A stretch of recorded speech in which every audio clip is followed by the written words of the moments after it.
Once in the great city of there was a girl named Sarai, which means princess. In the same city, there was a man named Abram. They met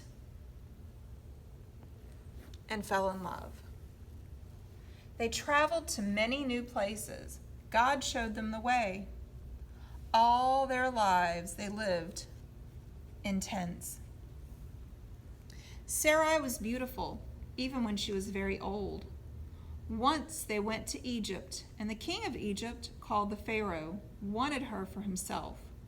When he discovered that she was Abram's wife, he made them both leave. They went back to the land of Canaan, to Hebron, where they pitched their tent for the last time.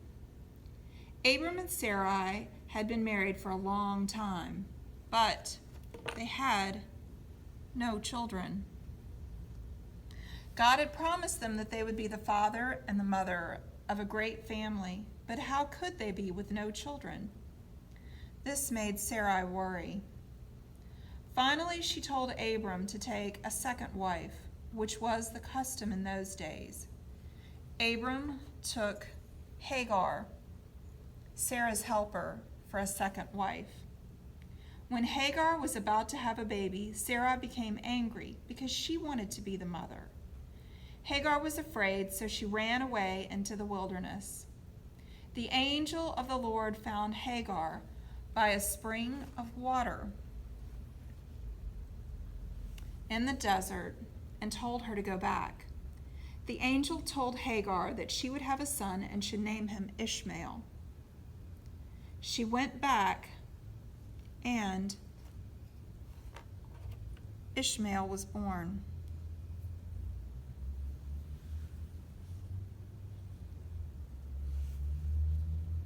Many years went by, and God appeared to Abram. God said to him, "We will be together forever." God also blessed Sarai and promised to give her a son of her own. So Abram became Abraham, and Sarai became Sarah. 3 strangers came out of the desert. The strangers said, "In the spring of the year, God will bless Sarah, and she will have a son." Abraham laughed. Sarah, who was standing by the door, laughed too, because she was too old. The strangers heard her and said, "Sarah, did you laugh?" She said no. She was afraid for some reason.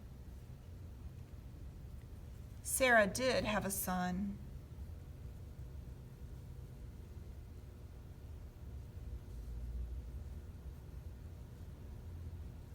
And they named him Isaac, which means laughter. Sometime later, Sarah saw Ishmael, Hagar's son, playing with Isaac. She grew angry all over again and told Abraham to send them away. The next morning, Abraham gave Hagar and Ishmael some bread and water and sent them into the desert. When they had nothing left to eat or drink, Hagar put Ishmael under a bush and walked far away so she wouldn't have to watch him die. The baby began to cry, and God heard him. An angel came to Hagar and told her to open her eyes. When she did, she saw a well of water. Hagar and Ishmael drank the water, and they lived, and their family is still alive today. One day, Sarah watched Abraham and Isaac go away. They were going to Mount Moriah. She watched from inside the tent as they left.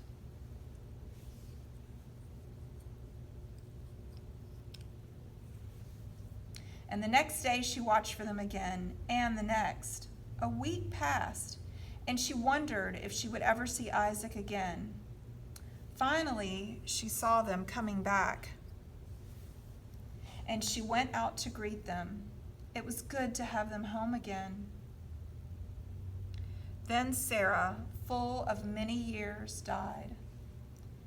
Abraham buried her in a cave at the end of the field near the oaks of Mamre. Isaac married Rebekah, and they had twins, and the great family began to grow.